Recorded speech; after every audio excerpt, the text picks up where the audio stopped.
Mga Lodi, don't skip ads po tayo. Maraming salamat sa patuloy ninyong pagsuporta. Paki-like and share naman dyan mga Lodi. At sa mga gustong mag-donate sa ating GCash or regular na load, mag-comment lang po tayo. Para patuloy tayong makapag-upload ng mga bagong kabanata. Marami pong salamat. Subaybayan natin ang kwento ng isang kabataang nangarap para sa kanyang mga mahal sa buhay. Mula sa pinakamahina tungo sa pinakamalakas. Alamin natin ang kwento ng kanyang buhay. Kabanata 1541 hanggang Kabanata 1550. Kabanata 1541. Malinaw pa rin ang isip ng Diyosa sa kabila ng kanyang galit. Nadama niya na ang mga pakpak ni Hansen ay naglalabas ng isang kakilakilabot na aura. Hindi ito isang normal na bagay, at nahulaan na niya na malamang na ito ay isang Super Geno Core na ginagamit niya. Hindi alam ng Diyosa kung saan nagmula ang Super Geno Core ni Hansen, ngunit hindi siya magiging pabaya. Inilabas niya muli ang kanyang God Ring at sinubukang mahuli si Hansen at itali siya. Namatay ang batang super nilalang na itim na aso. Walang nakuha na kaluluwa ng hayop. Hindi nakuha ang Geno Core. Ang laman ay nakakain. Kolektahin ang Life Geno Essence upang makakuha ng 0 hanggang 10 Super Geno Points. Nagplay ang anunsyo sa isip ni Hansen, ngunit wala siyang oras upang makinig. Ang God Ring ay papalapit sa kanya. Medyo naguguluhan ang mood ng maliit na Jade Lion King sa sandaling ito. Kahit na malakas ang Lion Mountain, hindi rin mahina ang Sacred. Ayaw niya talagang makipaglaban sa Diyosa. Pagkatapos ng lahat, ito ang dahilan kung bakit pinili niyang patagilan siya kanina. Ngayon ay galit na ang Diyosa, at maraming nilalang ang sumugod pasulong upang makipag-ugnayan kay Hansen ng sabay-sabay. Nag-aalinlangan ang maliit na Jade Lion kung ano ang gagawin. Sa huli, kinagat ng maliit na Jade Lion ang kanyang ngipin at sumigaw sa Diyosa, "Diyosa, itigil mo ito. Kung hindi, mapipilitin akong maging malupit." Matigas na sumagot ang Diyosa, "Patay na ang taong ito. Wala kang pakialam dito, ngunit kung pipiliin mong tulungan siya, hindi na kita hahayaang makatakas." Nakita ng maliit na Jade Lion King na lubos siyang nakatuon sa pagpatay kay Hansen, kaya inutusan niya ang kanyang mga nasasakupan na sumulong at makipaglaban sa natitirang tropa ng Sacred. Hindi siya nakikipaglaban, ngunit hindi rin niya direktang pinigilan ng Diyosa. Ayaw ng maliit na Jade Lion na lumaki pa ang gulo, kaya naisip niya na nakahanap siya ng isang paraan kung saan maaari niyang patigilan ang kabaliwan. Wala masyadong pakialam si Hansen sa ibang bagay. Iwinagayway niya ang kanyang mga pakpak at umiwas sa papalapit na God Ring. Lumilipad siya ng diretso patungo sa Diyosa. Talaga bang si Hansen ang lalaking iyon? Bakit mayroon siyang Super Geno Core? Hindi makapaniwala si Yuzuan na si Hansen iyon, at naisip niyang ang tao ay parang Diyos habang umaatake. Tiningnan ni Yumiyaw ang labanan ng may pagkasabik. Wala nang pakialam kung paano o bakit siya may Super Geno Core. Dumating na ang ating pagkakataon upang magpatuloy. Kapag nasugatan na ang Lion Mountain at Sacred, maaari tayong sumalakay at angkinan ang Godlight Tunnel para sa ating sarili. She asterisk T. Talaga bang ganoon kalakas si Hansen? Pinatay niya ang isang high-level na nilalang ng Sacred na parang ganoon lang. Baliw ito. Nagulat si Tang Zhenliu sa tanawin. Napilitang makipaglaban ang Reyna sa mga nilalang ng Lion Mountain kasama ang kanyang mga kasama. Kumikinang ang kanyang mga mata. Naging isa siya sa mga unang demi-Diyos ng sangkatauhan, ngunit siya ay malas na mapunta sa Sacred Shelter bilang nasasakupan ng mga nilalang. Napakabagal ng kanyang proseso ng pag-level up, at nagawa lamang niyang makakuha ng isang gintong Geno Core. Alam ng Reyna na malakas ang Black Back Dog, ngunit nagawa ni Hansen na patayin ito sa isang pag-atake. Ipinakita nito sa kanya na si Hansen ay muling ang pinakamagaling sa lahat, posibleng mula sa lahat ng bagay at lahat ng tao sa ika-4 na sanctuary ng Diyos. 10 taon na siyang hindi naririnig. Hindi ko alam na nakarating na siya ng ganoon kalayo. Bamantong hininga ang Reyna. Sa pamamagitan ng paggamit ng oras at espasyo sa kanyang mga galaw, nagpakita siya ng pakikipaglaban, higit sa lahat. Naglaho siya at tumalon ng husto, hindi talaga nakikipag-ugnayan sa kanila. Higit sa lahat, gusto niyang ituon ang pansin sa panunood kung paano nakikipaglaban si Hansen sa Diyosa. Nakita ng Diyosa na umiwas si Hansen sa singsing at lumapit sa kanya, ngunit hindi siya natakot. Tumawag siya ng isang maikling espada at inihagis ito patungo sa kanya. Ang maikling espada ay itim, at nang ihagis niya ito, naglabas ito ng itim na liwanag, na para bang pinupunit nito ang isang belo sa espasyo. Split Knife. Ibinigay ng Diyosa ang kanyang Split Knife. Siguradong mahal na mahal siya ng master ng Sacred. Parang naiinggit si Yumiyaw. Ang Split Knife ay isang sikat na Geno Core na pag-aari ng Sacred Shelter. Maaari itong maghiwa ng anumang bagay, at sinasabing hindi ito masisira. Noong nabubuhay pa ang master ng split knife, sinira nito ang hindi mabilang na Geno Cores na pag-aari ng mga super nilalang. Kilala ang pangalan nito sa lahat ng ikaapat na sanctuary ng Diyos. Kahit na ang split knife ay hindi isang berserk super Geno Core, ang kapangyarihan nito ay mas mahusay pa rin kaysa sa maraming berserk, gayunpaman. Kung dinala ng Diyosa ang split knife dito kasama niya, tiyak na mamamatay si Hansen. Napakabobo niya. Nakakakuha siya ng kaunting kapangyarihan at pagkatapos ay kumikilos ng nakakabaliw na walang ingat. Karapat-dapat siyang mamatay, talaga, sabi ni Yu Zuan nang may pagkawalang kibo. Habang pinag-uusapan ito ni Yu Zuan at Yu Miao, lumipat si Hansen sa harap ng Diyosa. Ang split knife sa kanyang kamay ay inihagis ng diretso sa kanya. Nagulat ang maliit na Jade Lion King, at sinabi niya, dinala ng Diyosa ang split knife. Patay na siya. Hindi naman sa ayaw kong iligtas ka, hindi ko lang talaga kaya. Dong! Nang isipin ng lahat na patay na si Hansen, nakita nilang itinaas niya ang kanyang braso upang subukang harangan ang kanyang pag-atake. Napakabata niya. Kahit na ang mga super nilalang ay hindi kayang harangan ang kutsilyong iyon, naisip ng lahat. Sa susunod na segundo, nagpakita ang isang kalasag sa braso ni Hansen na mukhang isang itim na alimango. Nagawa nitong matagumpay na harangan ang pag-atake. Ang itim na espada ng split knife ay tumama sa kalasag, ngunit kahit na iyon ay hindi nakapasok sa depensa ng kalasag ng braso.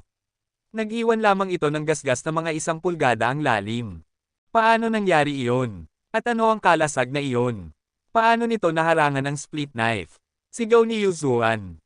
Nagbago ang mga mukha ng mga nanunood. Walang naniniwala na ang split knife ay maaaring harangan. Pang! Ang overbearing shield ay nagpakita ng salitang overbearing, ibinabalik ang kapangyarihan ng split knife sa may-ari nito. Nabali ang mga pulso ng Diyosa, at ang kanyang split knife ay lumipad palabas ng kanyang mga kamay. Nagsuka siya ng dugo at natagpuan ang kanyang sarili na naglalakad sa hangin. Kahit na magagamit niya ang kapangyarihan ng split knife, ang kanyang katawan at ang kanyang sariling Geno Core ay hindi pa super. Hindi nila kayang tiisin ang pagbabalik. Iwinagayway ni Hansen ang kanyang mga pakpak at ang pulang liwanag ay dumaan sa kalangitan. Lumapit si Taya na parang isang ligaw na hangin, at pinutol ni Hansen ang Diyosa sa kalahati habang nasa hangin pa rin siya. Siya ang paboritong anak na babae ng pinuno ng Sacred Shelter. Kahit na si Yu Miao o ang maliit na Lion King ay nagtataglay ng kapangyarihan ni Hansen, hindi nila kailanman gagawin ito. Ngayon ay walang awa siyang pinatay ni Hansen, at lahat sila ay nanigas. Nagulat si Yu Miao na gustong samantalahin ang sitwasyon. Ito ay lampas sa lahat ng kanyang inaasahan at hindi siya naglakas loob na kumilos. Kumunat ang noo ni Hansen. Pinatay niya ang Diyosa, ngunit hindi siya nakarinig ng anunsyo. Ang dalawang kalahati ng kanyang katawan ay naglaho sa God Ring at pagkatapos ay nawala ang God Ring. Papatayin kita. Ang galit na boses ng Diyosa ay nag-echo sa hangin. Kabanata 1542. Nakita ni Hansen na hindi namatay ang Diyosa, naisip niyang isang malaking kahihiyan iyon. Gayunpaman, nakaramdam ng ginhawa ang maliit na Lion King. Kung talagang napatay siya, at sangkot siya sa insidente, maaaring magsimula ng digmaan sa pagitan ng Lion Mountain at Sacred. Kahit na hindi natatakot ang Lion Mountain sa Sacred, magiging isang pagbangga sa pagitan ng dalawang super shelter. Ang pagkawala ng buhay ay hindi sulit. Napansin ni Hansen na ang split knife ay hindi nawala kasama ang Diyosa. Kaya, kinuha niya ito. Nakuha ang Super Geno Core Split Knife. Natuwa si Hansen. Kinuha niya ang kutsilyo. Kung kaya nitong mag-ukit ng marka sa overbearing shield, dapat itong isang napakalakas na armas. Mahusay para kay Hansen na makakuha ng Super Geno Core mula sa pagsisikap. Si Taya ay talagang matigas, at ang bisa at kapangyarihan nito ay nakasalalay lamang kay Hansen. Ang split knife ay napakasigla sa sarili nito, kaya para kay Hansen, tiyak na tataas ang kanyang output ng pinsala at magiging kapaki-pakinabang lalo na kapag nakikipaglaban sa mga super nilalang. Nang mawala ang Diyosa, tumakas ang lahat ng nilalang ng Sacred Shelter. Hindi hiniling ng maliit na Jade Lion sa kanyang mga tropa na habulin sila dahil ayaw niyang magalit sila ng sobra. Nakita ni Hansen na hindi tumakas ang Reyna, kaya lumakad siya sa harap niya at nagtanong, hindi ka ba nasa ilalim ng kontrata? Umiling ang Reyna. Kung ako, kahit ako ay hindi mananatili. Mabuti. Kapag umalis tayo sa God's Ruin, ihahatid kita pabalik sa alyansa, sabi ni Hansen, pagkatapos ay bumalik sa maliit na leon. Sabihin mo sa iyong mga gwardya na protektahan ang pasukan ng Godlight Tunnel. Walang sino man ang pinapayagang pumasok ng walang malinaw kung pahintulot. Mabilis na sumang-ayon ang maliit na Jade Lion, pagkatapos ay inutusan ng kanyang kumpanya na bantayan ang buong lambak. Medyo natatakot na ngayon ang maliit na Jade Lion kay Hansen. Orihinal niyang naisip na nais ni Hansen na gamitin ang kanyang kapangyarihan upang kontrolin ang tunnel, ngunit hindi ganoon. Pinatay ni Hansen ang Diyosa sa isang pag-atake, at nag-aalala ang maliit na Lion King na mainis siya. Naisip niya na kung hindi masaya si Hansen, maaaring hatiin din sa kalahati ang maliit na Lion King. Kahit na mayroong isang Super Geno Core tulad ng Lionheart Stamp, hindi siya magiging ligtas. Sa harap ni Hansen, kahit na ang titulo ng maliit na Lion ay hindi nagbigay sa kanya ng pakiramdam ng seguridad.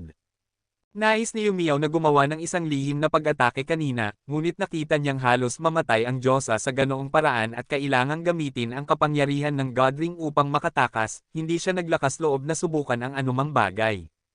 Maliit na Lion King, ayon sa ating kasunduan, maaari na tayong pumasok sa tunnel ngayon, tama? Sabi ni Yumiao, naglalakad sa lambak upang makausap ang maliit na Lion. Ngumiti ng mapait ang maliit na Lion King. Kung kinuha ko ang tunnel, syempre. Ngunit hindi na iyon ang aking desisyon. Pagkatapos noon, lumingon ang maliit na Lion King upang tingnan si Hansen. Maaari kang pumasok sa Godlight Tunnel, ngunit ang presyo ng pagpasok ay 2 Gemstone Geno Cores. Bawat isa, malamig na sabi ni Hansen. Kahit na nais ni Hansen na patayin silang dalawa, sila ay mga espiritu. Sa huli, walang saysay. Gusto lang ni Hansen na maging mas maingat sila sa kanya. Kung nais ni Hansen na patayin sila, alam nilang magagawa niya ito sa isang pag-atake. Gayunpaman, kung nais niyang patayin sila at pigilan silang muling mabuhay, kailangan ni Hansen na sirain ang kanilang mga bato ng espiritu. Huwag kang magbiro, nagsalita si Yuzua ng may inis na tono. Ang mga taong kumuha ng tunnel noong nakaraan ay humingi lamang ng isa. Ganoon ba? Kung ganoon, maaari kang magbayad sa akin ng 3, tahimik na sabi ni Hansen. Ikaw, parang galit si Yuzuan. 4. Ang mukha ni Hansen ay walang emosyon sa buong panahon. Nagsalita siya bago pa man makasagot ang espiritu. 2 kung gayon, kunot noon ni Yumiao. Hindi siya sigurado kung kaya niyang patayin si Hansen sa God's Ruin, kaya may pagsisisi siyang kailangang sumunod sa kanya. Ngayon ay 4 bawat isa. Wala nang mas mababa. Turo ni Hansen kay Tang Zenliu pagkatapos, at sinabi, ngunit maaari mo silang palitan ng ibang bagay, kung gusto mo. Gayunpaman, bibigyan kita ng 50% na diskwento kung handa kang palayain ang lalaking ito. Maaari ko siyang ibigay sa iyo, at ang kontrata, ngunit nangangahulugan iyon na libre ang pagpasok. Tiningnan ni Yumiao si Tang Zenliu habang nagsasalita siya kay Hansen. Para sa kanya, si Tang Zenliu ay isang Bronze Geno Core grunt lamang. Kung makakakuha siya ng benepisyo tulad nito, kinikilala na mahalaga siya kay Hansen, makikipagtawaran siya para sa pinakamagandang deal na posible. Naisip ni Yumiao na gamitin si Tang Zenliu upang bantayin si Hansen, ngunit hindi niya ginawa iyon. Hindi niya alam kung gaano kahalaga ang mga mahinang tao tulad ni Tang Zenliu kay Hansen, kaya nag-aalala rin siyang maloko. Kung hindi siya magtagumpay sa pakikipagtawaran, kailangan niyang gumastos ng maraming mapagkukunan upang makapasok sa tunnel, at maaaring mabaliw si Hansen at patayin sila tulad ng Diyosa.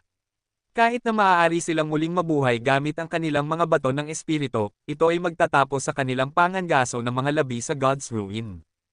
Kalahati, hindi siya karapat-dapat sa higit pa, malamig na sabi ni Hansen. Katahimikan sa loob ng ilang sandali, at hindi umatras si Hansen. Sa huli, sumang-ayon si Yumiao sa deal, gamit si Tang Zenliu bilang bargaining chip para magkaroon ng 50% na diskwento. Masyadong mahal ang 4 na Gemstone Class Geno Cores, lalo na kung kailangan nilang magbayad ng napakarami para sa bawat tao. Kahit na si Yumiao ay wala ng ganoon karami. Ngunit kailangan pa rin nilang magbayad ng 2 Gemstone Geno Cores, at iyon ay doble ang presyo na babayaran nila bago dumating si Hansen. Naisip ni Yumiao at Yuzua na sisingilan din ni Hansen ang iba sa presyong iyon, ngunit nang dumating ang mga solo na nilalang o espirito upang humingi ng pagpasok, pinayagan silang pumasok sa presyo ng 1 Gemstone Geno Core. Talagang nagalit sila dito. Nais ni Yuzua na magsabi ng isang bagay at magreklamo, ngunit pinigilan siya ni Yumiao at hinaila lang siya papasok sa tunnel. Huwag kang magsalita. Sa God's Ruin, hindi natin siya kaya. Gayunpaman, kapag bumalik na tayo sa labas, magkakaroon ng maraming paraan para tayo makaganti. Madilim na sabi ni Yumiao, habang pumapasok siya sa Godlight Tunnel. Puputulan ko siya sa maliliit na piraso. Nagliliyab ang mga mata ni Yuzuan dahil sa pagnanais na pumatay. Si Tang Zenlio, na nakabalik ang kanyang kalayaan, ay umiyak ng umiyak. Matandang Han, kailanman kailangan mo ako, anumang gusto mo, mangyaring, sabihin mo lang sa akin. Marami akong hihilingin sa iyo, talaga. Kapag pumunta si Little Flower sa iyong paaralan, dapat kang magbigay sa amin ng diskwento. Tumawa si Hansen. Walang diskwento. Libre natin siya at bibigyan natin siya ng pinakamagandang pagtrato, hinampis ni Tang Zenlio ang kanyang dibdib. Salamat, ngunit pag-uusapan natin ang tungkol dito sa alyansa. Dahil narito tayo ngayon, dapat tayong pumasok sa tunnel at subukan ang ating swerte. Marahil ay maaari nating i-level up ang ating mga Geno cores. Dinala ni Hansen sina Queen at Tang Zenlio kasama niya papasok sa Godlight Tunnel. Ang Godlight Tunnel ay isang tunnel na dumadaan sa tiyan ng isang bundok. Ito ay mga 10 milya ang haba at isang kakaibang kapangyarihan ang bumabalot sa kapaligiran sa loob. Nakaramdam ang mga tao ng maraming presyon habang pumapasok sila, at habang papalalim sila, mas lumalakas ang presyon. Kung ang isang tao ay may talento, na may mahusay na antas ng fitness, maaaring matuto sila ng isang bagay kapag lumaban sila sa lakas na iyon. Maaaring mapabuti ang kanilang mga kasanayan at marahil ay i-level up sila ng diretso. Kabanata 1543. Ang tunnel ay may parehong lapad ng isang silungan sa panahon ng pagsalakay sa himpapawid. Sapat na ang lapad nito para makalampas ang isang sasakyan, ngunit iyon lang. Bawat isang milya, isang sinag ng sikat ng araw ang naliligo sa isang bahagi ng tunnel mula sa itaas. Nagmukhang mas mahaba ang lugar kaysa sa tunay na haba nito, at nakaramdam ito ng sobrang kakaiba. Pagkatapos ng bawat checkpoint ng liwanag, tumaas ang presyon na bumabalot sa kapaligiran ng tunnel. Ang mga nilalang ng gemstone class na mga tagapagmana ng mga super nilalang ay nakakapasok lamang sa 14 sa mga checkpoint na iyon. Hindi na sila nakakapasok pa kaysa doon. Sa pagtingin sa tunnel mula sa malayo, ang mga pole ng liwanag ay parang mga ilaw ng lampara sa kalye, hanggang sa dulo. 19 ang kabuoang bilang nito. Hanggang ngayon, walang nakakaalam kung ano ang nasa dulo ng Godlight Tunnel. Kahit na ang mga nilalang na nag-level up sa super habang nasa loob ng tunnel ay hindi nakakarating sa dulo nito. Sumunod ang maliit na Lion King at nagsabi ng may ngiti, nagkita tayo sa larangan ng digmaan. Makasalubong sana tayo muli sa ibang pagkakataon. Ako si maliit na Jade Lion King ng Lion Mountain. Ano ang pangalan mo? Hansen. Tao ako, sagot ni Hansen. Hindi pa rin siya mahilig sa maliit na Jade Lion King, ngunit hindi naman parang napupuot siya sa gat ng leon. Hindi siya lubos na tutol sa pakikipag-usap sa kanya. Habang nag-uusap sina Hansen at maliit na Lion King, malamig na tiningnan sila ni Yu Miao. Kinamumuhian niya si Hansen. At habang nag-uusap sila, may isa pang pumasok sa Godlight Tunnel. Naisip ni Hansen na ito ay isang nilalang o espiritu lamang, ngunit sa katunayan ay si Six Paths. Tumalo ng puso ni Yu Miao nang makita niya si Six Paths. Hindi ibibigay ng Six Paths Emperor ang isang Geno core, at kung may anumang uri ng alitan si Hansen sa espiritu, naniniwala siya na madaling papatayin siya ni Six Paths. Si Yu Miao, na patuloy na susunod, ay tumigil sa kanyang kinaroroonan. Naghintay siya na maabutin siya ni Six Paths at makita kung magkakaroon ng alitan sa pagitan ng dalawa. Ate, narito ang Six Paths Emperor. Hindi ako sigurado kung alam ni Hansen kung sino siya. Kung hindi niya alam dahil sa pagkatao ni Six Paths, tiyak na magkakaroon ng away. Masayang sinabi ni Yuzuan kay Yu Miao na may mahinang kaguluhan.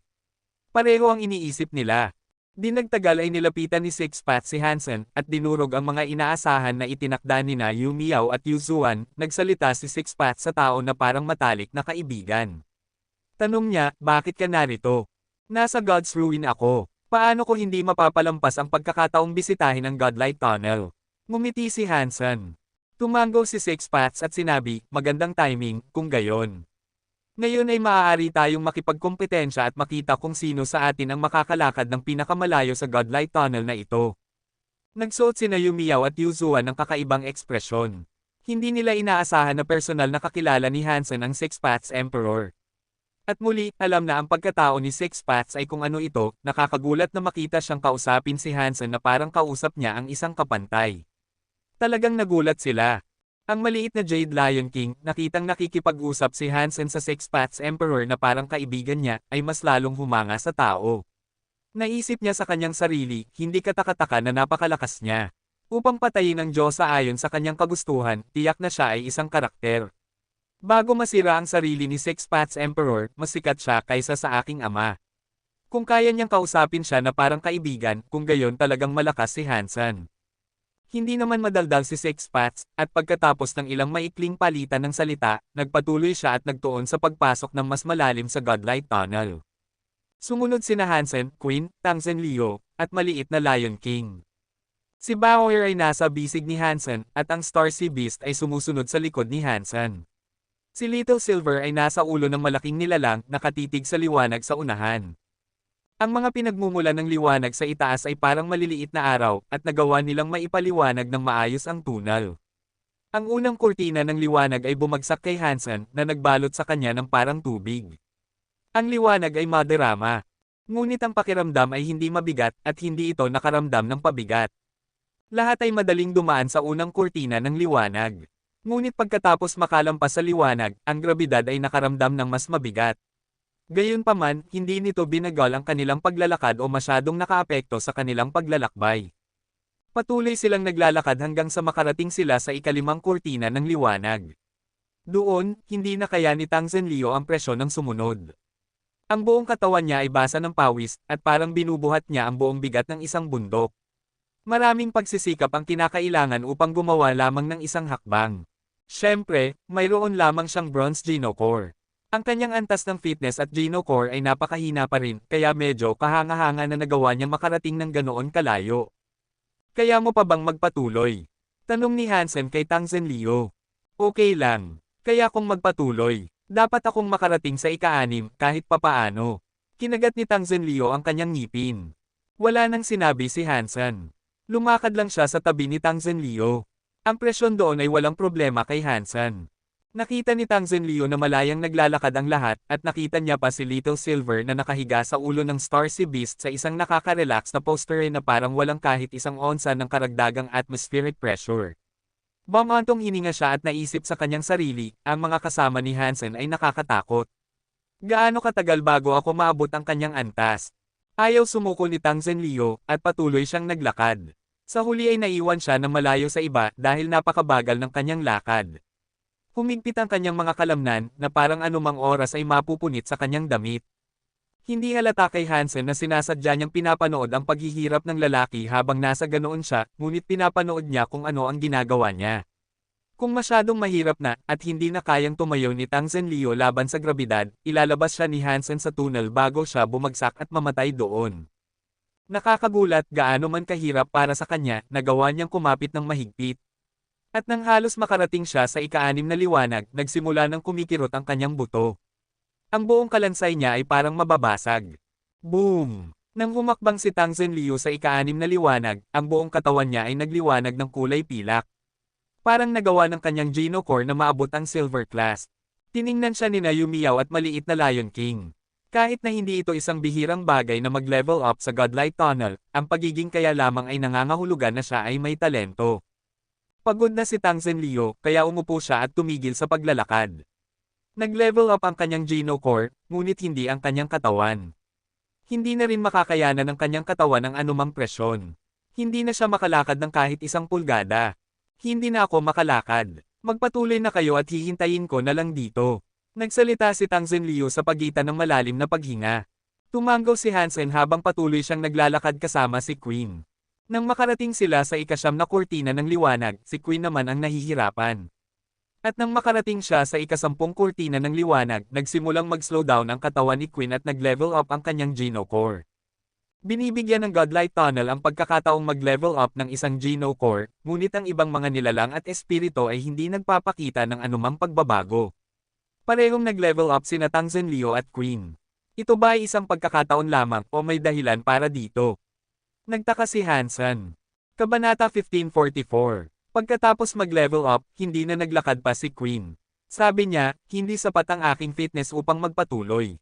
Hindi na ako mag-abala na subukang maglakad pa, at hihintayin ko na lang kayo rito. Nakita ni Hansen na kaya niyang maglakad ng kaunti pa, ngunit pinili niyang hindi.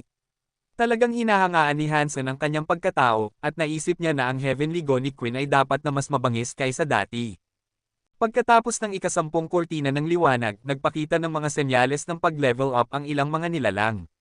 Ngunit tila mababa ang tsansa na mag-level up sila. Ang ratio ay humigit kumulang 1 sa 20. Ang iba, kahit na makarating sila sa isang punto kung saan hindi na sila makakalakad, ay hindi makapag-level up. Upang makapag-level up sa mga yugtong iyon, kailangan mong nasa ibaba ng gemstone class. Ang mga may hawak ng gemstone self-geno cores ay hindi maaaring magkaroon ng kanilang mga geno cores na umakyat sa super class. Pagkatapos ng ika-12 kurtina ng liwanag, huminto ang karamihan sa mga nilalang at espiritu. At nang makarating sila sa ika-13, kahit na si Yuzuan ay kailangang huminto. Si Yumiyaw lamang mula sa outer space shelter ang nakakalakad pa. Tiningnan ni Yumiyaw si Hansen at nagulat. Hindi siya nagulat na kaya ni Hansen na magpatuloy, ngunit ang dalawang nilalang at ang sanggol sa kanyang mga bisig ay nakakalakad din. Iyon ang nagulat sa kanya ng sobra. Ang mga nilalang na nakakapasok sa ika-13 kurtina ng liwanag ay ang mga pinakamahusay sa gemstone tier. Ang katotohanang nakakalakad pa rin ang mga nilalang ni Hansen ay medyo nakakagulat kay Yumiyaw. Mas nagulat pa kaysa sa kanya ang maliit na Lion King. Nakarating siya sa puntong ito dahil naiiba ang paraan ng pag-level up ng mga nilalang kaysa sa paraan ng pag-level up ng mga tao. Kapag nag-level up ang mga geno cores ng mga tao, nakasalalay ito sa kanilang mga kasanayan. Ngunit ang pag-akyat na iyon ay hindi gaanong nakakaapekto sa kanilang mga katawan. Kung nais ng mga tao na ay level up ang kanilang mga katawan, kailangan nilang sumipsip ng mga genes ng mga nilalang. Ang paraan ng pag-level up ng mga nilalang ay naiiba mula dito dahil ang kanilang geno core at pisikal na lakas ay parehong nakatali sa parehong sukatan. Kapag nag-level up ang kanilang geno core, ang kanilang fitness ay sasama rito. Kaya, kapag nag-level up ang mga nilalang sa isang gemstone class fitness, iyon na iyon. Hindi na nila kailangang tumuon sa mga paraan na maaaring magpapataas sa kanilang katawan partikular. Malakas ang mga genes ng maliit na Lion King, at patuloy na tumataas ang kanyang geno core. Nagmula siya sa silver hanggang gemstone class, at sa pamamagitan nito, umunlad din ang kanyang katawan. Ito ay naiiba kaysa kina Queen at Tang Zenleo. Nang mag-level up ang kanilang mga geno cores, hindi sumama ang kanilang fitness. Nangangahulugan ito na hindi na sila makakalakad pa. Kontento ang maliit na Lion King sa kanyang kasalukuyang pagganap, ngunit nakita niyang naglakbay sina Little Silver at Star Sea Beast nang hindi nagpapawis, naisip niya sa kanyang sarili, nakakatakot si Hansen. Kahit na ang kanyang mga nilalang ay ganito kagaling. Hindi ko alam kung kaya nilang makarating sa ika-14, ngunit kung kaya nila, tiyak na sila ang pinakamagaling na mga tagapagmana ng mga super nilalang. Hindi alam ni Hansen na ito ang iniisip ni Yumiyaw at maliit na Lion King. Hanggang ngayon, naisip lang niya na kakaiba na parehong nag-level up sina Tang Zenleo at Queen, at hindi pa siya. May 4 na self-geno core si Hansen. 3 sa mga ito ay silver, at isa sa mga ito ay ginto. Dapat madaling i-level up ang mga ito, ngunit nakarating siya sa puntong ito at hindi pa siya nakakarinig ng kahit isang tunog mula sa alinman sa mga ito. Ngayon, sina Yumiyaw, maliit na Lion King, Six Paths, at Hansen na lang ang natitira. Lahat sila ay nasa kanilang sariling mga iniisip, at wala ni isa sa kanila ang nagsasalita. Pagkatapos ng ika-14 na kurtina ng liwanag, bumagal ng husto ang bilis ng lahat. Ang mga elite doon ay gemstone class. Sa pamamagitan ng ika-14 na liwanag at pataas, ang mga gemstone geno cores ay maaaring maging super. Nagsimula na ngayon ang layunin ni Yumiyaw sa pagiging narito, ngunit nang tiningnan niya ang mga nilalang sa paligid ni Hansen, nakita niyang kaya nilang lahat na makapunta roon ng maayos. Nakakagulat siyang muli, lahat ba ng mga nilalang sa paligid niya ay mga tagapagmana ng mga super nilalang? Paano sila nakakapasok sa puntong ito ng ganoon kadali? Kinumpirma din ng maliit na Lion King na malakas si Hansen. Kung hindi, walang paraan na makakakuha siya ng napakaraming nakakatakot na mga nilalang. Hindi naman nagulat si Hansen. Kumain si Little Silver ng maraming life drops at mataas ang kanyang potensyal. Hindi siya magiging mas mahina kaysa sa isang super nilalang. Gayunpaman, nagulat si Hansen na nakarating ang Star Sea Beast sa ganitong kalayuan. Ngunit nang makita ni Hansen ang katawan ng Star Sea Beast, ang geno core nito ay gemstone class lamang. Naisip ni Hansen na ito ay isang sacred blood creature lamang, ngunit parang hindi na ganoon. Ang paraan ng paglalakbay ng Star Sea Beast sa pamamagitan ng mga bagay ay kakaiba, at tiyak na isang bagay na hindi kayang gawin ng mga ordinaryong sacred blood creatures. Ngayon na madali siyang nakarating sa puntong ito, nangangahulugan itong napakatalentado niya. Ang pag-level up ay dapat na nasa abot ng hayop. Kakaiba, bakit gemstone class lang ang magulang ng Star Sea Beast? Hindi ba ang tunay na magulang ni Little Star Sea Beast? Hula ni Hansen. Hindi naglalabas ng lakas ang Star Sea Beast, ngunit kaya pa rin niyang magpatuloy. Napahanga si Hansen. Nakaupo si Little Silver sa ulo nito. Hindi siya naglakad ng kahit isang hakbang. Ngunit ang presyon ay bumabalot sa bawat sulok ng tunnel, kaya't maaapektuhan pa rin si Little Silver. Ngunit tila hindi siya naapektuhan at hindi natatakot. Hindi siya pagod at nagmukhang mas malakas ang Zoro. Nais mo'ng ipaglaban ni Yumio kay Hansen, ngunit habang papalalim siya, mas magiging mahirap. Pakiramdam niya ay hindi siya kalahati kasing galing ng mga nilalang ni Hansen. Nang makalapit sila sa ika-15 kurtina ng liwanag, nahihirapan ng maglakad si Yumio sa bawat susunod na hakbang. Ngunit kinagat niya ang kanyang ngipin at nagpatuloy pa rin. Nang maabot ni Yumio ang huling liwanag, nagliwanag ang kanyang katawan ng puti. Nagawa ng kanyang Geno Core na mag-level up. Tuwang-tuwa na ngayon si Yumio, at naisip niya sa kanyang sarili, dapat kong pasalamatan si Hansen sa pagbibigay sa akin ng tamang motibasyon. Kung ako lang mag-isa, sa tingin ko ay hindi ako makakarating ng ganoon kalayo at makakapag-level up. Tiningnan ni Hansen si Yumio. Alam niyang nakarating na siya sa super dahil gemstone siya dati. Nakaramdam ng lungkot ang maliit na Lion King. Pagkatapos mag-level up ng 2 beses, ang kanyang katawan ay hindi nagpapakita ng karagdagang pagbabago. Naabot niya ang ika-15 liwanag ngunit hindi na muli nag-level up, at ngayon parang hindi na siya makakalakad ng kahit isang hakbang pa. Ngayon ay super class na ako, kaya ang aking kapangyarihan ay magiging pinakamataas. Sa tingin ko ay mananalo ako. Maliban na lang kay Six Paths, tiyak na ako ang makakalakad ng pinakamalayo, naisip ni Yumio sa kanyang sarili. Nagawa ni na Little Silver at Little Star na dumaan sa ika-15 liwanag, ngunit hindi rin sila nag-level up. Kabanata 1545. Nais ng maliit na Lion King na sumuko na, ngunit nakita niyang nagpatuloy sina Little Silver at Star Sea Beast, ayaw niyang gawin iyon. Sinikap niyang sumunod. Hindi ako naniniwala na ang kanyang mga nilalang ay mas mahusay kaysa sa akin. Nagpa siya ang Jade Little Lion King, magpapatuloy siyang maglakad ng mas malayo. Nang nasa kalagitnaan na siya patungo sa susunod na kurtina ng liwanag, biglang nagliwanag ang katawan ng maliit na Lion King. Muli siyang nag-level up ng kanyang Geno Core, na nagbigay sa kanya ng isang Super Geno Core. Roar! Ako ang pinakamalakas, masayang sigaw ng Jade Little Lion. Medyo may talento ang taong ito. Nagawa niyang mag-level up ng 3 beses, kaya hindi katakataka na siya ang tagapagmana ng isang malakas na nilalang. Naiinggit si Hansen. Wala pa ring senyales ng pagbabago ang kanyang mga self-Geno Cores. Pagkatapos maging super ni Jade Little Lion, naramdaman niyang naging mas magaan ang atmospheric pressure.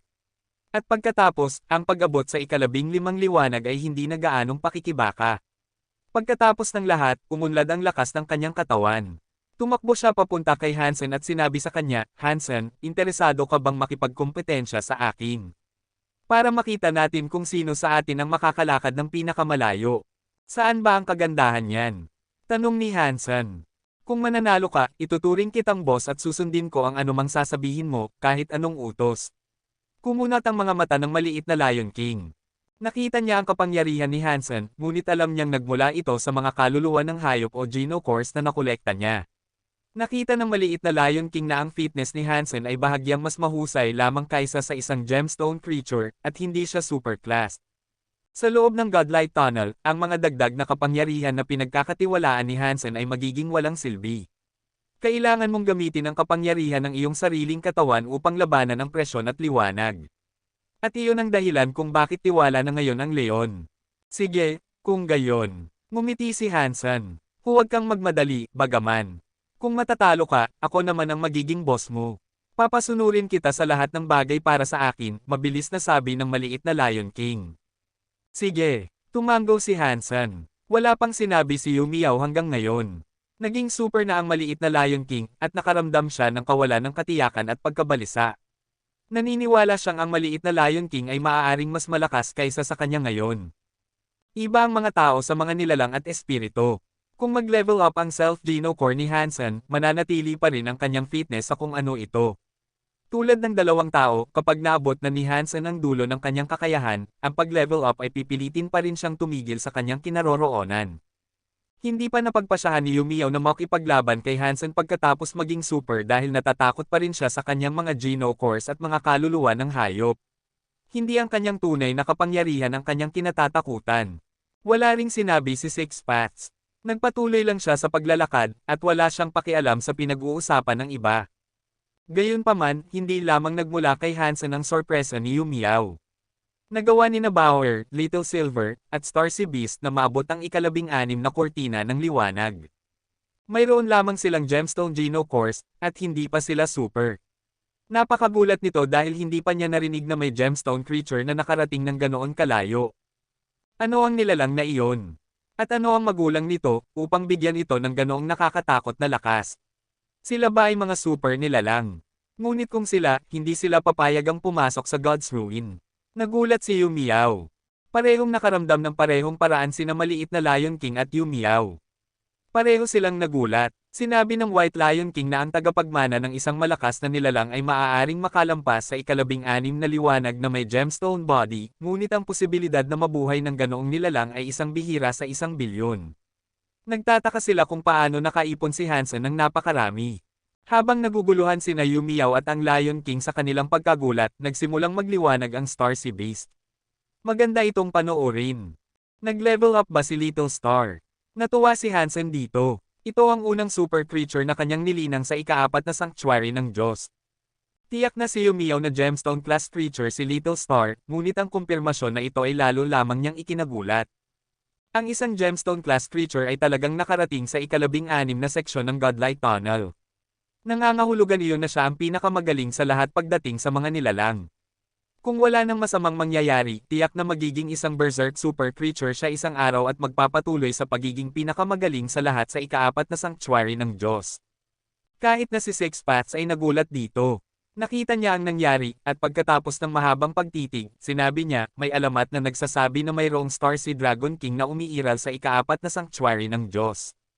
Ang kapangyarihan ng Starsea na kanyang hinawakan ay hindi matatalo. Naabot niya ang dulo ng mga dagat at nag-level up. Nagtataka ako kung siya ba ang tagapagmana nito. Umiling si Hansen at sinabi, hindi.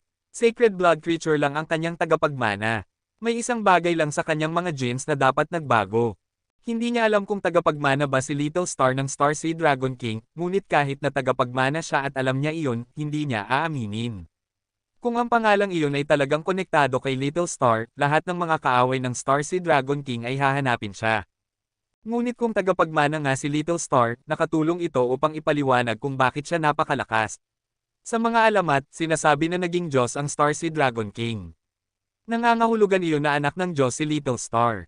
Patuloy na naglakad ang lahat at nang makalapit sila sa ika-17 liwanag, mukhang napakasawa na ni Little Silver. Nanginginig ang kanyang katawan habang sinisikap niyang talunin ang bigat ng presyon. Naisip ni Hansen na kakaiba na nararamdaman niya na ngayon ang presyon ng liwanag, ngunit hindi ito kasing sama ng inaasahan niya. Ang pasanin ay hindi gaanong mahirap para sa kanya na tiisin. Kakaiba, ang aking fitness ay bahagyang mas mahusay lamang kaysa sa isang gemstone creature tulad ni Yumiao. Pero bakit hindi ko gaanong nararamdaman ang presyon ng Godlight? Nakaramdam ng kakaiba si Hansen. Hindi niya gaanong nararamdaman ang presyon na iyon, at halos maabot na niya ang ika-17 kurtina ng liwanag. Nang papalapit na sila sa ika-17 kurtina ng liwanag, tumayo si Little Silver sa likod ng Starsea Beast. Ang balahibo ng Zoro ay lahat ay nakatayo, at ang kanyang mga buto ay kumikirot at umuungol. Malinaw na nakikipaglaban siya sa isang uri ng kapangyarihan. Naisip ni Hansen na hindi na makakayanan ng maliit na Zoro, ngunit tinulungan siya ng Starsea Beast at itinulak siya sa kurtina ng liwanag. Bahagya na lang nakakapit si Little Silver, at sa kasamaang palad, ang kanyang Geno Core ay hindi umunlad. Sa kalagitnaan ng ika-17 seksyon, hindi na makayanan ni Little Silver. Kailangan niyang tumalon sa likod ng Starsea Beast at tumigil sa kanyang kinaroroonan. Mukhang narating na niya ang kanyang hangganan. Hindi dapat mas mahina si Little Silver kaysa kay Starsea Beast. Bakit hindi nag-level up ang kanyang Geno Core? Nagtaka si Hansen. Kabanata 1546, sa Godlight Tunnel, sina Superclass Yumiao, maliit na Lion King, Starsea Beast, Hansen, at Six Paths na lang ang natitira. Si Bauer ay nasa bisig ni Hansen. Kapag ipinakilala ni Hansen siya sa iba, palagi niyang sinasabi na siya ay isang pet beast soul. Ang mga pet beast soul ay walang mga Geno Cores, kaya hindi nila mararamdaman ang presyon na nararanasan sa tunnel. Para sa iba, malayang masusundan ni Bauer si Hansen. At kung kaya ni Hansen na magpatuloy, makakadaan din siya sa lahat ng paraan. Siyempre, alam ni Hansen na hindi talaga beast soul si Bauer. Pagkatapos makalampas sa ika-17 godlight kahit sina Yu Miao at maliit na Lion King na parehong super ay nasa matinding presyon. Tiningnan ni na Yu Miao at maliit na Lion King si Hansen at nagulat silang makita siyang medyo nakaka-relax. Nagulat sila at nagtataka sila kung ang fitness ba ni Hansen ay talagang umabot sa antas ng isang super demi-Diyos. Kung hindi, wala silang ibang dahilan upang ipaliwanag kung paano siya nakarating ng ganoon kalayo. Mahirap isipin na ang isang katawan na hindi super ay makakapasok dito. Medyo madilim ang mukha ni Six Paths. Nararamdaman niya ang bigat ng presyon. Gayunpaman, nakaka-relax pa rin ang mukha ni Hansen. Ang epekto sa kanya ay medyo maliit. 100 metro ang layo nila sa ika-18 godlight. Nagsimulang manginig ang mga katawan ni na Yu Miao at maliit na Lion King at bawat hakbang ay nangangailangan ng maraming pagsisikap. Nakita ng dalawa na hindi mukhang susuko si Hansen anumang oras, kaya kinagat nila ang kanilang mga ngipin at nagpatuloy. Gayunpaman, napakabagal nila. Parang binubuhat nila ang isang bundok sa kanilang likuran. Sa huli, nagsimulang kumikirot ang kanilang mga buto. Umagang ang maliit na Lion King. Gusto niyang magpatuloy, ngunit hindi na pinapayagan ang kanyang katawan. Pareho ang sitwasyon ni Yu Miao. Nakitang naabot ni na Six Paths at Hansen ang ika-18 godlight, sa wakas ay naramdaman ng kanyang mga paa na parang nakakabit sa lupa. Hindi na siya makagalaw. Super class na ako. Bakit may ganoon kalaking pagkakaiba? Nakaramdam ng panghihinayang si Yu Miao. Ginagawa niya ang kanyang makakaya, nais niyang maglakad tulad ng ginagawa ni na Hansen at Six Paths. Nagawa niyang ilipat ang isang binti ng kaunti pa, ngunit ang paglipag nito ay sinalubong ng tunog ng katsa. Ang isa pang binti ay hindi nakasuporta sa bigat at naputol ito. Pang! Bumagsak si Yu Miao sa lupa at tumangala kina Hansen at Six Paths na nagagawa pang maglakad ng mas malayo. Hindi na siya makabangon at habulin sila tulad ng kanyang nais. Umagang ang maliit na Lion King. Nagawa niyang maglakad ng kaunti pa. Nanginginig siya at ng 4 na metro na lang ang layo niya sa ika-18 marker, naging masyadong marahas ang panginginig. Hindi na rin siya makakahakbang pasulong. Nang makalampas sina Hansen at Six Paths sa ika-18 godlight, nagsimulang lumiwanag ang Six Paths sword na parang bulaklak. Naging super na ngayon ang kanyang Geno Core. Ngunit ang pagiging super ng Geno Core ni Six Paths ay hindi gaanong nangangahulugan dahil walang epekto ito sa kanyang fitness. F***, natalo ako. Masyadong malakas ang lalaking iyon. Paano niya nagagawa iyon? Bumagsak si maliit na Lion King sa sahig habang pinapanood sina Hansen at Six Paths na dumaan sa ika-18 godlight. Sumuko siya sa pagsisikap na suportahan ang kanyang sarili, at humiga na lang sa sahig upang makita kung alin sa dalawang huling kalahok ang mananalo. Hindi alam ng iba ang alam ng maliit na Lion King. Ang self-Geno Core ni Hansen ay nasa parehong antas tulad ng kanya nang magsimula siya, at nag-level up na siya ng 3 beses, samantalang si Hansen ay wala pa. Kung mayroon lamang siyang Silver Geno Core at ang kanyang fitness ay hindi super, nakakatakot isipin kung paano siya nakarating ng ganoon kalayo. Kahit na gaano ka-special ang katawan ng tao, hindi ito makakatalo sa Six Paths Emperor. Nanatili si Yu Miao kung nasaan siya, pinapanood ang dalawa na sumusulong. Ayaw niyang maglakad pa si Hansen, ngunit hindi niya alintana na mas magaling si Six Paths kaysa sa kanya. Tao lang naman si Hansen, at hindi siya masyadong nag-iisip tungkol sa kanila. Ang katotohanang nagawa niyang maglakad ng mas malayo kaysa sa kanya ay isang nakakahiyang katotohanan na nahihirapan siyang tanggapin. Marahil hindi, ngunit mukhang medyo naghihirap si Six Paths at mukhang pareho pa rin si Hansen. Sa tingin ko ay magtatapos siyang maglakad ng mas malayo kaysa kay Six Paths, sabi ng maliit na Lion King. Umaasa siyang makakalakad ng mas malayo si Hansen. Natalo siya kay Hansen, at medyo magulo siya kung alam niyang si Hansen din ang uri na makakatalo sa isang tao tulad ni Six Paths. Kung matatalo ang Six Paths Emperor, hindi magiging nakakahiya na matalo ang Lion King kay Hansen. Dahil natalo siya sa taya, naitatag na magiging tauhan siya ni Hansen. Sa pinakamaliit, magiging tauhan siya ng isang Supreme Elite. Mas maganda iyon kaysa sa pagtatapos bilang tauhan ng isang random na walang kwenta. Lagi nang sumusunod ang mga nilalang sa mas malakas, at pareho rin iyon kay Jade Little Lion King. Naramdaman ni Six Paths ang presyon mula sa godlight, at naramdaman niyang humigpit ang mga kalamnan ng kanyang katawan ng emperador. Nagsimulang tumulo ng husto ang kanyang pawis. Tumingin siya kay Hansen at nagulat siya sa nakita niya. Mukhang nakaka-relax si Hansen na parang nang una siyang pumasok sa tunnel. Walang patak ng pawis sa kanya. Paano nangyari ito? Ang kanyang fitness ay hindi pa super, kaya paano siya nakakalakad ng ganoon kadali? Kumunat ang noo ng Six Paths Emperor, hindi makaisip ng sagot. Maraming mga elite sa Godlight Tunnel, lahat ay may iba't ibang mga elemento. Lahat sila ay naging superclass habang nasa loob, at gayon paman, anuman ang kapangyarihan na kanilang taglay, hindi sapat iyon upang labanan ang presyon ng tunnel. Kahit na hindi naniniwala si Six Paths na sapat ang kapangyarihan ni Hansen upang sugpuin ang kapangyarihan ng Godlight. Pero kahit na ganoon, hindi siya makaisip ng dahilan upang ipaliwanag kung bakit ganoon kadali ang paglalakad ni Hansen sa harap niya. Tama ako, talagang isang espesyal na kalaban siya. Inaabangan ko pa rin ang laban na iyon. Kapag nag-level up na siya sa super, susubukan ko kung gaano siya kalakas. Nagliliyab ang mga mata ng Six Paths Emperor. Hindi tumingin pabalik si Hansen kay Six Paths. Ang presyon ng tunnel ay isang bagay na kaya niyang baliwalain, ngunit habang unti-unting narating niya ang dulo, parang mayroong isang bagay sa unahan. Naramdaman niyang may gumagalaw na nag-aanyaya sa kanya na lumapit. May espesyal bang dahilan kung bakit hindi ako apektado ng presyon ng Godlight?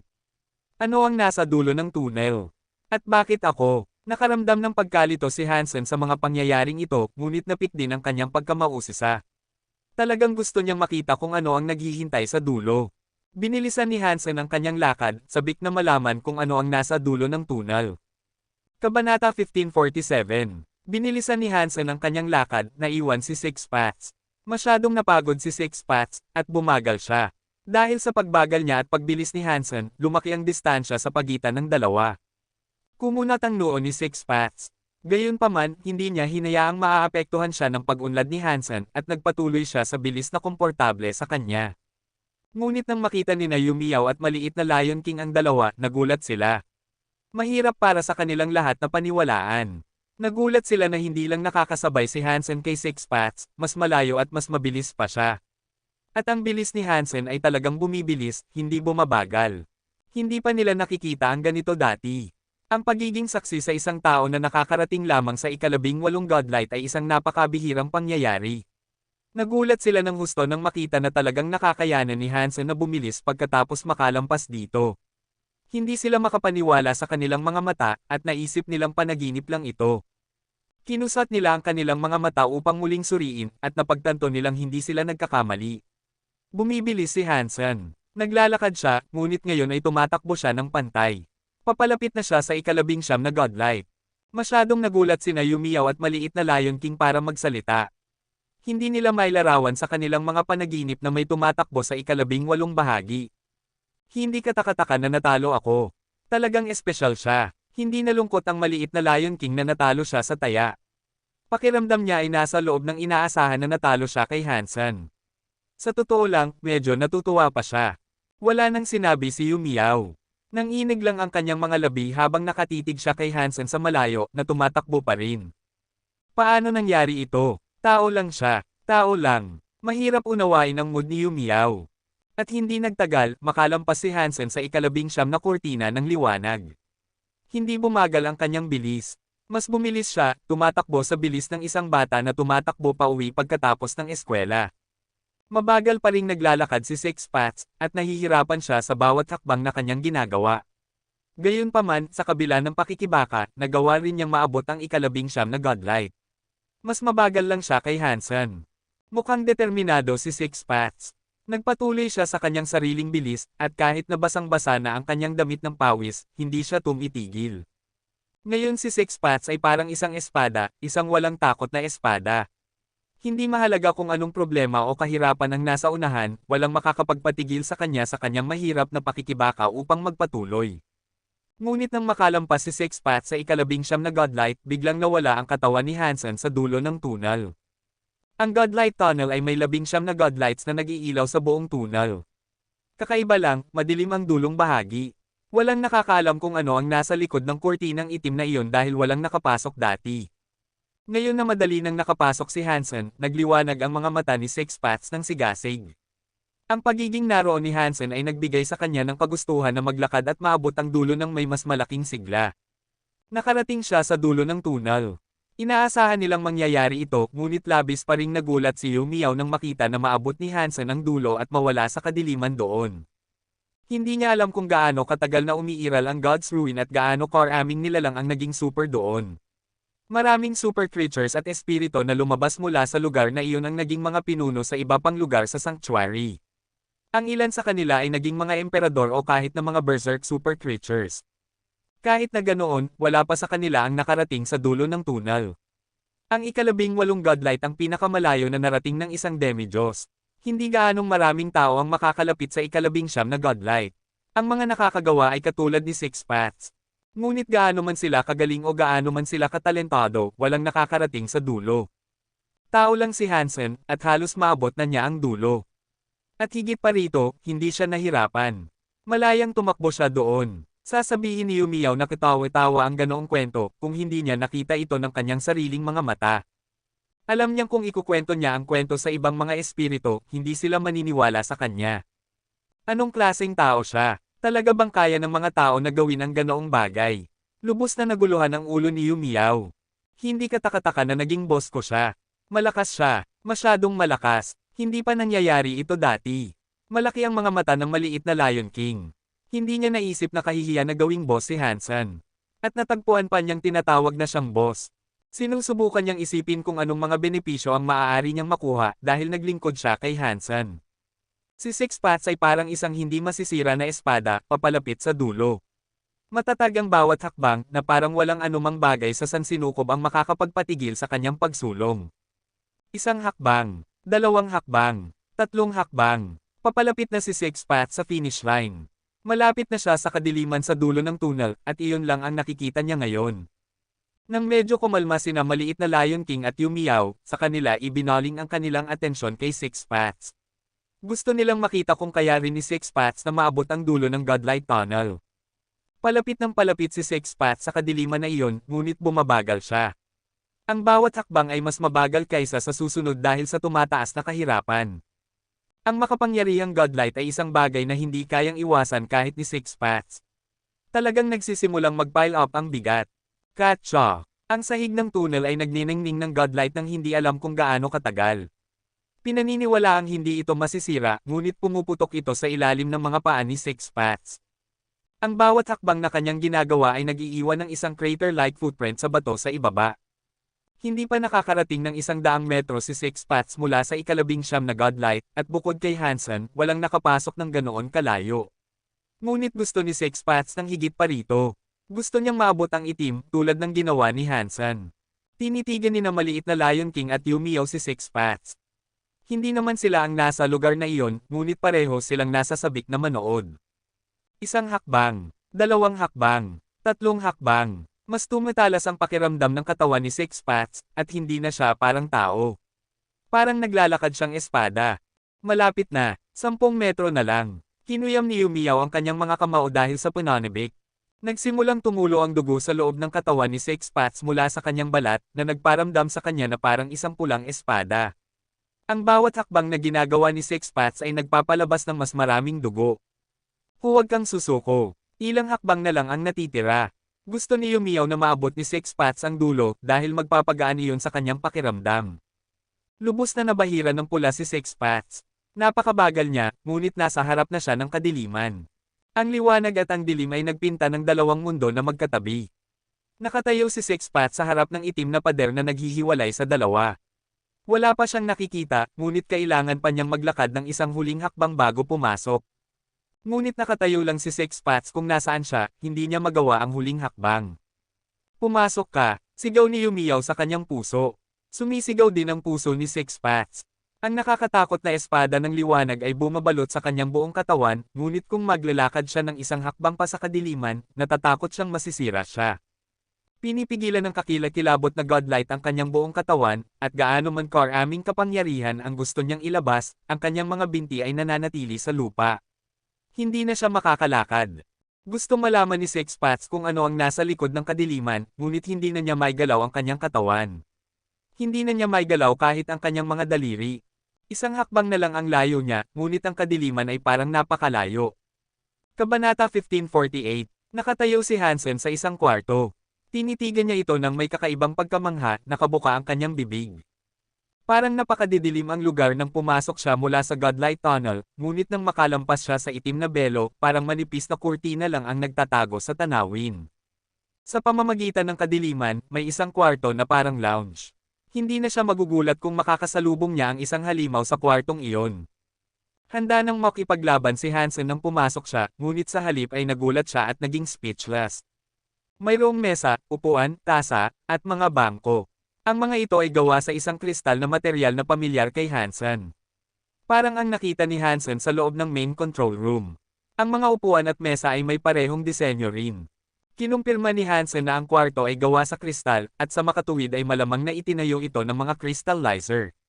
Bakit mayroong crystallizer room sa likod ng Godlight Tunnel? Ang utak ni Hansen ay puno ng mga marka ng tanong. Ayon sa teknolohiya ng crystallizer, dapat imposibleng umiral ang ganoong mga bagay sa mga sanctuary. Pagkatapos ng lahat, hindi man lang magagamit ni Hansen ang kanyang beetle sa sanctuary. Ngunit mayroong buong crystallizer room dito sa harap niya. Kwarto lang ito. Marahil ay inilipat ito ng isang tao dito. Ngunit ito ang dulo ng Godlight Tunnel, at sino ang posibleng magkaroon ng kakayahang ilipat ang isang buong crystallizer room dito? Tumingin-tingin si Hansen, umaasang makakahanap siya ng solusyon. Hinahanap din niya ang dahilan ng kanyang pag-aalala. Tumingin-tingin siya sa paligid ng kwarto ng ilang beses, ngunit wala siyang makita. Ang mga bagay sa paligid niya ay mga ordinaryong bagay lang. Sinubukan ni Hansen ang upuan, at nakumpirma niyang ito ay kapareho ng kanyang natagpuan sa main control room. Kahit na mukhang kristal at matigas, malambot ito. Naisip niya na ngayon ay isang malaking kahihiyan na hindi niya magagamit ang beetle sa sanctuary. Kung kaya niya, gusto niyang tanungin ito para sa impormasyon tungkol sa lugar na ito. Pagkatapos ay naitoon ang paningin ni Hansen sa isang bagay sa kaliwang bahagi ng kwarto. Mayroong itim na kristal na drawer na nakasandal sa dingding. Lumapit siya at hinayla ang drawer, umaasang makakahanap ng ilang impormasyon. Ngunit hindi niya ito mahayla palabas. Sinubukan niya ito ng 2 beses at nalaman niyang walang labis na espasyo. Dapat itong nakalock. Napagpasyahan ni Hansen na iguhit si Taya at hampasin ang drawer. May ilang mga sparks, ngunit ang pag-atake ay hindi nag-iwan ng marka sa ibabaw. Nagbago ang mukha ni Hansen. Ginamit niya ang lahat ng kapangyarihan na kaya niyang makalacom, at gayunpaman, wala itong naiwang marka. Ang kristal ay hindi kapani-pani walang malakas. Nang kumunat ang noo ni Hansen, iniisip kung paano niya ito bubuksan, ang beetle sa kanyang kamay ay nagsimulang lumiwanag. Hindi pa niya ito magagamit sa sanctuary dati, ngunit ngayon ay nabuhay na ito. Natuklasan ang control room. Gusto mo bang kumonekta? Ang boses ng AI ng beetle ay tumunog mula sa kamay ni Hansen. Kumonekta, sabi ni Hansen, na may pagkamangha. Ito talaga ay isang uri ng main control room, kung saan magagamit ang teknolohiya ng crystallizer tulad ng beetle. Tiyak na lumampas ito sa inaasahan ni Hansen. Sa buong buhay niya, sinabihan siya na hindi niya magagamit ang tamang teknolohiya kapag nasa sanctuary siya. Maraming tao ang nagsubok din ng teoryang ito sa sanctuary. Pareho ang mga resulta mula sa mga lighter hanggang sa advanced na mga canyon at super warframe, walang ma-activate sa loob ng sanctuary. Maaari na rin silang maging mga piraso ng bakal. At ang teknolohiya ng crystallizer tulad ng beetle ay hindi rin magagamit. Hindi sigurado si Hansen kung bakit nagbago iyon bigla. Pagtatatag ng koneksyon sa control room. Ang mga simbolo sa beetle ay nagliwanag, at lumipat ito upang mapunta sa itim na kristal na drawer. Pagkatapos, narinig ni Hansen ang katsa. Ang pintuang nakasara ay bumukas. Matagumpay na ang koneksyon. Ang ilaw ng beetle ay humina pagkatapos bumukas ang drawer. Tiningnan ni Hansen ang drawer, at sa loob, nakita niya ang isang makinang na kristal na parang makina. Parang isang control platform, at ang mga ilaw ay parang streaming data. Hindi masyadong sigurado si Hansen kung ano ang kanyang tinitingnan. Ano ito? Tanong ni Hansen sa beetle. Sumagot ang beetle gamit ang mekanikal na boses nito, at sinagot nito, isa itong computer. Para saan ito? Tanong ni Hansen. Wala akong sapat na data upang bumuo ng isang sertipikadong tamang tugon. Sa makatuwid, hindi kita masagot. Ang beetle ay nagniningning habang inihahatid nito ang kanyang dialogo. Kumunat ang noo ni Hansen. Hindi siya gaanong nakakaunawa tungkol sa teknolohiya ng crystallizer, at hindi niya ito ma-operate dahil hindi niya alam kung ano ang dapat gawin nito. Habang iniisip ni Hansen kung ano ang dapat niyang gawin, bumukas ang isang pinto sa kabilang panig ng kwarto. Lumapit si Hansen upang tingnan ng may malaking pagkamausisa. Parang ang susunod na kwarto ay isang silid tulugan. Mayroong komportable na kristal na kama sa gitna nito. Mayroon pa ring kumot ang kama, at ang sulok ay parang itinapon. Medyo magulo ang hitsura nito, na parang nagmamadali ang may-ari ng kama na umalis ng walang oras upang maglinis. Lumapit si Hansen upang obserbahan ang kumot, ngunit wala siyang nakita sa ilalim nito. Pagkatapos ay tiningnan niya ang nightstand. Mayroong kristal na bote doon na naglalaman ng pulang likido. Medyo mas magaan ito kaysa sa pulang alak na parang mapula-pula, higit sa lahat. May takip ang bote. Hinayla ito ni Hansen, at sinalubong ng kanyang ilong ang kaaya-ayang sensasyon ng isang inuming nakalalasing. Ito ba ang alak na iniinom ng mga crystallizer? Nakita ni Hansen na nakakamangha iyon. Ibinalik ni Hansen ang takip at napagpasyahan niyang itabi ang bote. Binuksan niya ang mga drawer ng nightstand pagkatapos, upang makita kung makakahanap siya ng mas kapaki-pakinabang na bagay. Nang buksan ni Hansen ang drawer, ngumiti siya. Maraming mga bagay sa loob. Parang mayroong mga hair clippers at iba't ibang mga pandekorasyon na bagay na nakakalat. Mayroong bote rin na maaaring naglalaman ng isang produkto ng pampaganda ng babae. Sa gitna ng lahat ng mga bagay na iyon, nakita rin ni Hansen ang isang diary. Kinuha niya ito sa drawer at binuksan. Maraming mga salita sa loob, at ang teksto ay parang gawa sa magandang sulat kamay ng isang babae. Ang pinaka nagustuhan ni Hansen ay ang katotohanan ito ay isang wika ng sinaunang sangkatauhan. Isang bagay na kaya niyang basahin. Natutuwa si Hansen na natuto siya ng napakaraming sinaunang wika ngayon. Kung hindi, hindi siya makakabasa ng kahit isang salita sa diary. Kabanata 1549. Labis na sabik si Hansen na basahin ang mga nilalaman ng diary. Kahit na diary ito, ang mga entry ay walang petsa. At higit pa rito, ang bawat pahina ay naglalaman lamang ng isa o dalawang pangungusap. Ang mga entry ay hindi rin magkakasunod. Ito ay isang casual, random na pagtatala ng mga bagay-bagay. 3,480, bakit siya ganoon kabobo? Hindi ako makapaniwala na napatay siya ng Jade Bone Beast. Ang utak ba ni 5,079 na ay napuno na ng tubig? Gamit ang kanyang kapangyarihan, maaari na rin siyang magkaroon ng death wish sa pagpunta sa Galaxy C. Namatay siya. Ang bobo. Puno ang diary ng mga reklamo, ngunit hindi sigurado si Hansen kung ano ang ibig sabihin ng mga numero. Ang mga crystallizer ba ay halos kapareho ng mga tao? Nasa sanctuary ba sila upang manggasaw ng mga nilalang? Ang mga numero ba ang mga pangalan ng kanilang mga kaibigan? Naisip ni Hansen sa kanyang sarili. Maraming reklamo, ngunit sinigurado ni Hansen na basahin ang bawat salita. Ayaw niyang aksidenteng laktawan ng isang mahalagang detalye at mawala ang isang potensyal na lead. Sa huli, nakakadismaya ang mga resulta. Nagawa ni Hansen na basahin ang kalahati nito, ngunit ang nilalaman hanggang noon ay hindi nagbabago. Parang ang taong nagsusulat ng diary ay isang napakapasaway na recorder. Parang nanunood sila ng mga taong nag-aaway buong araw. Gayunpaman, nagawa ni Hansen na pigilan ang pagnanais na tumalon sa huling pahina, at binasa niya ang diary ng pahina-pahina. Ngunit pagkatapos basahin ang maraming pahina, nakakita ang kanyang mga mata ng isang teksto na nagbalik sa kanya sa buong kamalayan. 44 na araw na lang bago bumalik. Wala pa ring kwalipikado. Mukhang nabigo ang misyon. Pagbabalik. Ano ang ibig sabihin ng pagbabalik? At kwalipikado para saan? Ano ang ibig sabihin niyan? Naguguluhan si Hansen. Patuloy siyang nagbabasa, umaasang makakahanap ng sagot. Ngunit pagkatapos nito, bumalik ito sa mas karaniwang mga reklamo. Gayunpaman, nagbasa si Hansen ng isa pang dosenang pahina, at nakakita siya ng iba pang bagay na kapansin-pansin. Nabigo ang misyon. Hindi matunten ang numero 4. Sa wakas ay makakalabas na tayo rito. Hindi na natin kailangang magtiis pa sa lugar na ito. Pagkatapos ng pahinang iyon, walang laman na ang diary, at mukhang umalis na ang may-ari ng diary at hindi na naramdaman ang pagnanais na magsulat sa loob nito. Tumalo ng puso ni Hansen, kaya binuklat niya ang mga pahina. Naalala niyang nakita ang nagrereklamo tungkol sa isang numero 4 na kanina, ngunit noong panahong iyon, maaaring hindi niya ito napansin. Nang umalis ang may-ari ng diary, binanggit nila ang numero 4. Upang mailagay sa huling pahina, ang numero 4 na ay dapat na isang taong may kahalagahan. Pagkatapos ay tinipon ni Hansen ang lahat ng mga reklamo at entry na nakita niya na binabanggit ang numero 4. Hindi naman masama ang numero 4. Magaling ang kanyang espada. Nakarating na siya sa kindergarten level. Gusto ng numero 4 na patayin ang Blood River God. Dapat ay may death wish siya. The Asterisk Man. Nagawa ng numero 4. Ang malas. Pagkatapos mabasa ni Hansen ang lahat, napansin niya na talagang binigyan ng pansin ng may akda ang numero 4.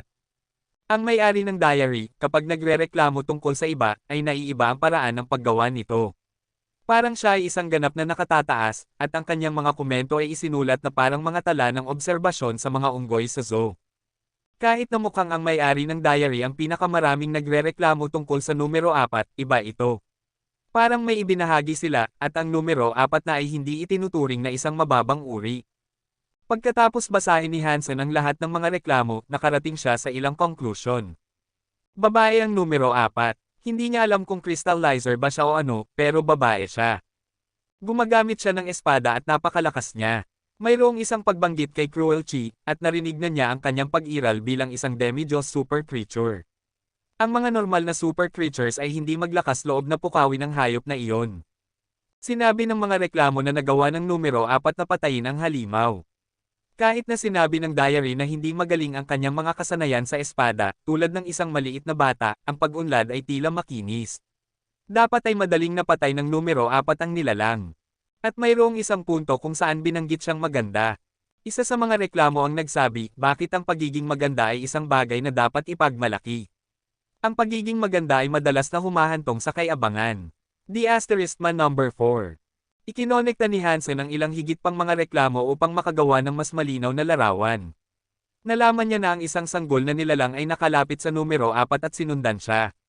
Kaya naman ang diary ay may linyang parang ganoon. Ang pangwakas na conclusion ni Hansen ay maganda ang numero 4. May magagaling siyang kasanayan sa espada at kaya niyang patayin ang mga super creatures. Pinagsama ni Hansen ang lahat ng mga clue at thread na iyon, at sa huli, mayroon siyang malinaw na ideya kung sino siya sa kanyang isipan. Gu Qingcheng. Talaga bang siya iyon? Parang imposible iyon, dahil naisip ni Hansen na maaari niyang hulaan ang edad ng libro. At ito ay isang bagay ng crystallizer, na isinulat at tungkol sa kanilang sariling uri. At hindi naman si Gu Qingcheng lang ang babaeng maganda at may hawak na espada. Marami ring espiritu at humanoid creatures na ganoon. Nagbasa pa si Hansen ng kaunti sa nilalaman, at bukod sa numero 4, walang ibang espesyal na bagay. Ang ibang mga numero ay parang hindi gaanong mahalaga. Karaniwan silang iisang banggit lang, at pagkatapos ng isang reklamo, hindi na sila binabanggit muli. Kailangan kong tanungin si Gu Qingcheng kung siya ang pumatay kay Cruel Chi. Depende sa kanyang sagot, malalaman ko kung siya nga ito. Naisip ni Hansen na mababa ang posibilidad nito, ngunit gusto pa rin niyang bumalik at magtanong. Sinilip pa ni Hansen ang silid-tulugan, at bukod sa ilang iba't ibang mga kakaibang bagay at bote, wala nang ibang dapat imbestigahan. Tahimik din ang Beatles sa buong oras. Bukod sa 2 kwartong iyon, wala ring ibang paraan palabas. Walang dapat kunin, kaya lumabas siya sa paraang kanyang pinasukan. Ang mga gamit, bote, at ang diary ay inilagay lahat sa loob ng cruel bottle ni Hansen. Ngunit nang lumabas si Hansen sa kwarto, nagulat siya. Nakatayo si Sixpat sa labas na parang duguan. Halos hindi na siya nakilala ni Hansen. Crash! Nang makita ni Sixpat si Hansen, bumagsak ang kanyang katawan. Tumulo ang dugo habang bumagsak siya paatros.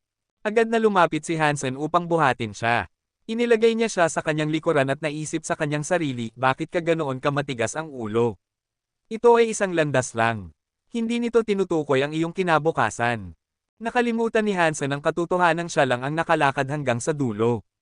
Ang mga sagot sa hinahanap niya ay hindi siya makakaapekto, ngunit magpapatuloy siyang maghanap.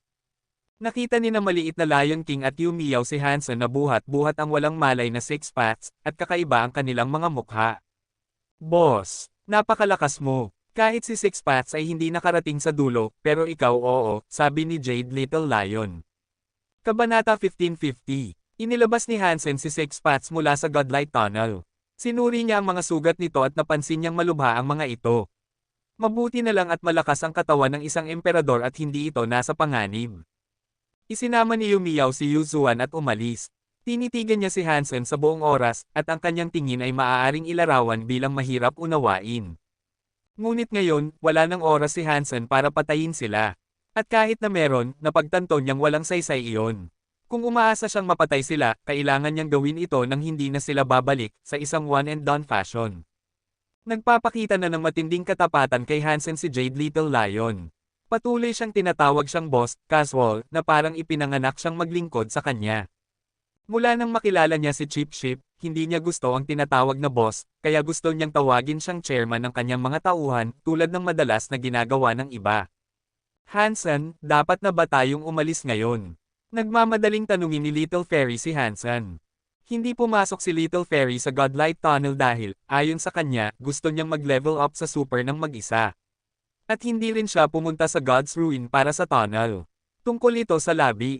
Ang pag-level up sa pamamagitan ng tunnel ay nag-aalok ng iba't ibang mga benepisyo.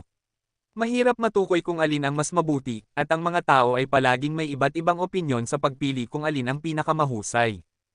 Isinama ni Hansen sina Bauer at ang iba pa. Nais sumunod ni Jade Little Lion, kaya hindi tumanggi si Hansen.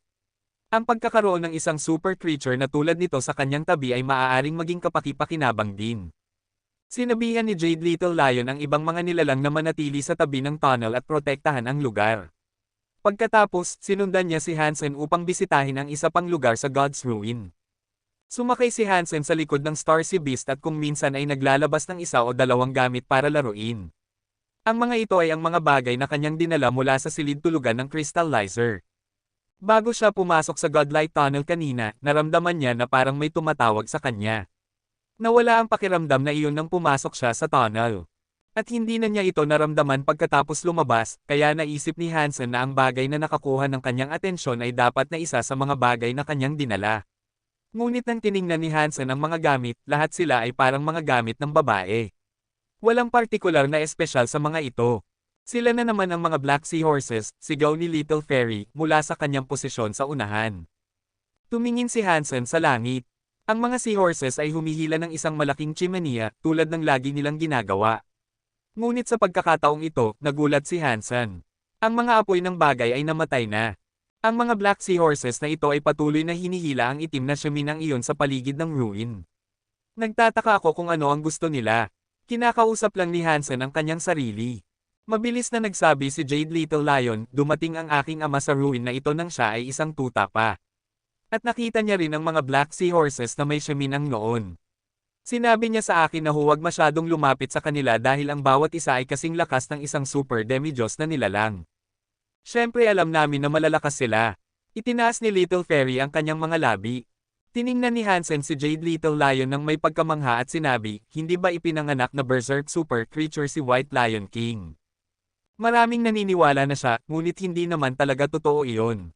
Nag-level up siya para makamit ang lakas na kanyang taglay. Habang pinag-uusapan si White Lion King, mukhang proud si Jade Little Lion. Tumanggaw si Hansen at wala nang sinabi. Tiningnan niya ang mga Black Seahorses na humihila sa malaking chimenea. Sa huli ay bumaba ang mga Black Seahorses sa gilid ng isang bundok at nawala sa paningin. Lumipas ang isang panahon at hindi pa sila muling lumilitaw. Tingnan natin kung ano ang ginagawa nila. Interesado si Hansen sa chimenea. Ang malaking chimenea ay masyadong malamig para lapitan ng normal, ngunit ang asul na apoy nito ay humuupa na. Kung makalapit siya ng sapat, maaari niyang makita kung ano ang nasa loob. Naisip ni Little Fairy na ang chimenea ang labi, kaya sumang-ayon siyang pumunta at tingnan. Mukhang nag-aalinlangan si Jade Little Lion, ngunit kung pupunta si Hansen, alam niyang kailangan niyang sumama sa kanya. Pagkatapos ay pumunta ang grupo patungo sa lugar kung saan bumaba ang chimenea. Ang bundok ay hindi ang pinakamalaki sa ruin, ngunit ito ay mga 10,000 metro pa rin ang taas. Mabuti na lang, wala sa mga kakaibang bulaklak na iyon ang dapat ipag-alala. Lahat sila ay madaling umakyat sa tuktok, walang anumang panganib. Nang makarating sila sa tuktok, napansin nila na sa likod ng bundok ay may isa pang bundok at tuktok na aakyatin. Ang bundok na ito ay umakyat sa mga ulap. Nakita nila ang mga Black Seahorses na humihila sa chimenea pataas sa mga dalesdis. Tiningnan ni Hansen at Little Fairy ang isa't isa, at pagkatapos ay sinundan nila ang mga ito. Ang tuktok ay parang isang normal na glacier na sumisilip sa itaas ng mga ulap. Hindi na nila nakita ang mga Black Seahorses nang makarating sila doon. Gumugol sila ng kalahati ng araw sa pag-akyat sa mga ulap, at ang kanilang nakita ay medyo nakakagulat nang makalampas sila. Ito ay isang dagat ng mga ulap. Napakaraming ulap sa paligid, parang isang idyllic na tanawin ng langit. May isa pang tuktok na sumisilip mula sa karagatang iyon ng ulap. At pagkatapos, may isang higanteng nagyayelong barko na lumulutang sa hangin. Hinailan ng mga Black Seahorses ang chimenea hanggang sa pinakamataas na tuktok pagkatapos ay tumigil. Parang naghihintay sila ng isang bagay. Katsa! Katsa! Hindi nagtagal, binuksan ang mga kadena ng mga seahorses. Ang 11 sa kanila ay masayang sumigaw, mabilis na bumaba sa burol, at pagkatapos ay tumalon pababa sa mga ulap. Parang mga isda na nakawala lang sa lambat. Masayang-masaya silang lumangoy sa dagat ng mga ulap. Hindi nagtagal, isang grupo ng ice seahorses ang lumapit. Sila ang unang uri ng mga seahorses na nakita ng grupo ni Hansen sa frozen forest. Ang 11 black seahorses ay lumangoy patungo sa kanila, halatang sabik na makipagkita sa mga ice seahorses. Ang mas malalaking seahorses ay nag-cross sa kanilang mga leeg sa mga leeg ng ibang seahorses, parang mga matatandang mag-asawa. Ang mas maliliit na ice seahorses ay nasa paligid nila, lahat ay masayang lumalangoy. Parang isang malaki, masayang pamilya. Nang makita ni Hansen na nagkikita sila sa ganoong paraan, tiningnan ni Bauer ang chimney ng may pagkamausisa. Tumalon siya mula sa mga bisig ni Hansen at tumakbo patungo sa tuktok kung saan ito nakaupo. Nagulat si Hansen. Gusto niya itong tawagin pabalik, ngunit ayaw niyang takutin at posibleng alerto ang mga black seahorses. Mausisa si Hansen sa malaking chimney, kaya sinundan niya si Bauer sa parehong tuktok na iyon. Sumunod din sina Little Fairy at Jade Little Lion mula sa likuran. Lahat sila ay palihim na umakyat sa tuktok mula sa kabilang panig. Ang mga black seahorses ay nagtatalya ng kanilang mga leeg sa mga leeg ng ibang seahorses, at dahil dito, hindi nila sila nakita. Ang malaking chimney ay hindi nasindihan, at hindi ito naglalabas ng anumang nagyayalong hangin. Lahat ay pumunta sa tuktok, at tumalon si Bauer sa ibabaw ng chimney. Pagkatapos, isiniksik niya ang kanyang ulo sa loob ng chimenea. Tumingin-tingin siya ng may malaking pagkamausisa. Nasa likuran na niya si Hansen, kaya binuhat niya si Bauer. Inalis niya siya sa chimney at pagkatapos ay inilapit ang kanyang sariling ulo sa tambutso. Gusto rin niyang sumilip sa loob ng chimney.